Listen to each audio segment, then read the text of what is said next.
خلقکم من نفس واحدہ۔ آج ہم 21ویں صدی کے اندر جدید سائنٹیفک ایج میں زندگی گزار رہے ہیں، جہاں ایک طرف انسانی اجتماع ترقیات کی بہت ساری منازل طے کر چکا ہے اور مزید منازل کو طے کرنے کے حوالے سے حکمت عملی مرتب کر رہا ہے، تو دوسری طرف بہت سارے ایسے سوالات ہیں انسانی معاشروں کے اندر جو حل طلب ہیں، جن میں سے ایک بڑا سوال یہ ہے کہ کسی بھی انسانی معاشرے میں جہاں پہ مختلف مذاہب سے تعلق رکھنے والے لوگ موجود ہوں، مختلف نسلوں سے تعلق رکھنے والے لوگ موجود ہوں، جہاں پہ مختلف جنس سے تعلق رکھنے والے موجود ہوں، ان معاشروں کے اندر کون سا ایسا نظام ہوگا جو تمام افراد معاشرہ کے بلا تفریق رنگ، نسل، مذہب، جنس تمام حقوق کی فراہمی کو یقینی بنا سکے۔ اور ہم یہ بھی دیکھتے ہیں کہ اس اربوں کے انسانی اجتماع کے مابین مختلف بنیادوں کی بنیاد پر تعصب، تقسیم اور نفرت موجود ہے۔ کہیں پہ مذہب کی بنیاد پہ انسانوں کے مابین تقسیم اور فرقہ واریت موجود ہے، نفرت موجود ہے، دوری موجود ہے۔ کہیں پہ رنگ کی بنیاد پہ، نسل کی بنیاد پہ تعصب موجود ہے، نفرت موجود ہے۔ کہیں پہ زبان کی بنیاد پہ تعصب اور نفرت موجود ہے۔ کہیں پہ جنس کی بنیاد پہ تعصب اور نفرت موجود ہے۔ یہ صورتحال تقاضا یہ کرتی ہے کہ ہم یہ سوچیں کہ انسانی معاشروں کے اندر یہ نفرت، تقسیم اور یہ تعصب کیسے پیدا ہوئی، کہ انسان کو کس نے یہ مجبور کیا کہ وہ اپنے جیسے باقی انسانوں کے ساتھ نفرت کرنے پر مجبور ہوں، کہ وہ اپنے جیسے باقی انسانوں سے دوری اختیار کرے، کہ وہ اپنے جیسے باقی انسانوں کے ساتھ تعصب برتے۔ کیا یہ نفرت، یہ تقسیم، یہ تعصب کوئی خودکار عمل ہے، خود بخود انسانی معاشرے کے اندر پیدا ہو گیا ہے؟ کیا یہ تقسیم، یہ تعصب اور نفرت انسانیت کی فطرت کی پکار ہے، یا انسان کی فطرت اس سے یہ تقاضا کرتی ہے کہ وہ باقی انسانوں سے دوری اختیار کرے، باقی انسانوں سے تعصب کا رویہ اختیار کرے،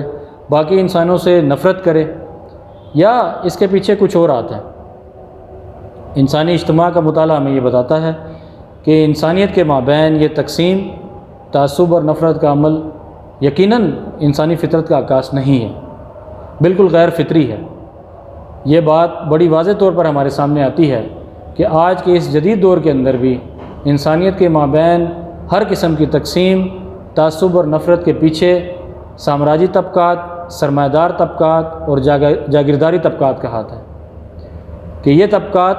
جو انسانیت کا استحصال کرتے ہیں، انسانی محنت کو لوٹتے ہیں، جمعی انسانی وسائل کے اوپر ہاتھ صاف کرتے ہیں، انسانیت کو تقسیم کر کے ڈیوائڈ اینڈ رول کی پالیسی کے تحت انسانیت کا استحصال کر رہے ہیں، انسانیت کو لوٹ رہے ہیں، اپنی تجوریاں بھر رہے ہیں، اور انسانیت کے مابین جو فطری تفاوت ہے، جو ڈائیورسٹی ہے انسانیت کی، اس کو بنیاد بنا کر انسانیت کے درمیان تقسیم کو پروان چڑھاتے ہیں، جو کہ بالکل غیر فطری ہے، جو کہ انسانیت کے ساتھ ظلم ہے۔ اب اگلے مرحلے میں سوال یہ پیدا ہوتا ہے کہ اس مسئلے کو حل کیسے کیا جائے؟ تو اس میں شاہ ولی اللہ محدث دہلوی، ان کا فلسفہ فکر، امام انقلاب مولانا عبید اللہ سندھی، ان کی تعبیرات و تشریحات کی روشنی میں ہم یہ دیکھتے ہیں کہ شاہ ولی اللہ ہمیں وحدت انسانیت کا نظریہ دیتے ہیں، جو ہمیں یہ سمجھاتا ہے، ہمیں یہ سکھاتا ہے کہ کسی بھی معاشرے کے اندر تمام افراد معاشرہ کے حقوق کی فراہمی کو یقینی بنانے کے لیے ضروری ہے کہ انسانی فطرت کی بنیاد کے اوپر،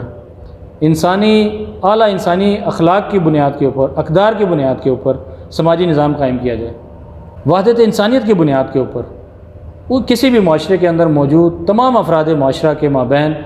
بلا تفریق رنگ، نسل، مذہب، جنس تمام حقوق کی فراہمی کو یقینی بنایا جا سکے،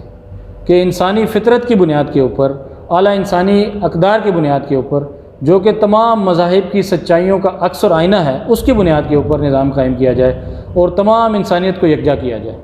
تو شاہ ولی اللہ محدث دہلوی اپنے فلسفہ فکر کے اندر وحدت انسانیت کے عنوان سے انسانیت کو ایک لڑی کے اندر پرونے کا نظام دیتے ہیں، جس کو آج کی جدید پولیٹیکل سائنس کی ٹرمنالوجی میں امام انقلاب مولانا عبید اللہ سندھی نے ٹرانسلیٹ کیا ہے، اور وحدت انسانیت کو سیکولرزم سے موسوم کیا ہے۔ تو ہم یہ کہنے میں حق بجانب ہیں کہ شاہ ولی اللہ محدث دہلوی کا نظریہ وحدت انسانیت، جس کو امام انقلاب مولانا عبید اللہ سندھی نے سیکولرزم سے موسوم کیا ہے، اس کی بنیاد کے اوپر جدید ترین معاشروں کی تشکیل کی جا سکتی ہے، کہ جو کہ انسانی فطرت کی بنیاد کے اوپر، انسانی مشترکات کی بنیاد کے اوپر، اعلیٰ انسانی اقدار کی بنیاد کے اوپر سماجی نظام قائم کیا جائے گا، جو تمام انسانیت کے تمام حقوق کی فراہمی کو یقینی بنائے گا۔ طبقات نے یہ تقسیم روا رکھی ہوئی ہے، پیدا کی ہوئی ہے، اور انسانیت کا استحصال کر رہے ہیں۔ اس نظام کے قائم ہونے کے اندر رکاوٹ بھی وہی ہے۔ تو آج نظریہ وحدت انسانیت یعنی سیکولرزم ہم سے یہ تقاضا کرتا ہے کہ ہم انقلابی عمل کے ذریعے سامراجی طبقات، سرمایہ دار طبقات، جاگیردار طبقات کا تسلط توڑیں، اس کو ختم کریں، ان کی اجارہ داری کو ختم کریں، اور انقلاب کے عمل کے ذریعے اپنے معاشروں کی تشکیل نو کریں، اور وحدت انسانیت کی بنیاد پہ، سیکولرزم کی بنیاد پہ سماجی اور سیاسی نظام قائم کریں، تاکہ تمام افراد معاشرہ کے مابین انسانیت کی بنیاد کے اوپر ایسا نظام قائم کیا جا سکے جو تمام افراد معاشرہ کے تمام حقوق کی فراہمی کو یقینی بنا جا سکے۔ اور یونائٹڈ پاکستان اپنے پلیٹ فارم سے، بالخصوص یونائٹڈ پاکستان اپنے اس پلیٹ فارم سے تمام لوگوں کو، تمام پاکستانیوں کو یہ دعوت دیتی ہے، اور بالخصوص نوجوانوں کو یہ دعوت دیتی ہے کہ وہ آئیں، یونائٹڈ پاکستان کا دست و بازو بنیں، اور پاکستان کے اندر انقلاب کے سفر میں یونائٹڈ پاکستان کے ہم سفر بنیں۔ بہت شکریہ۔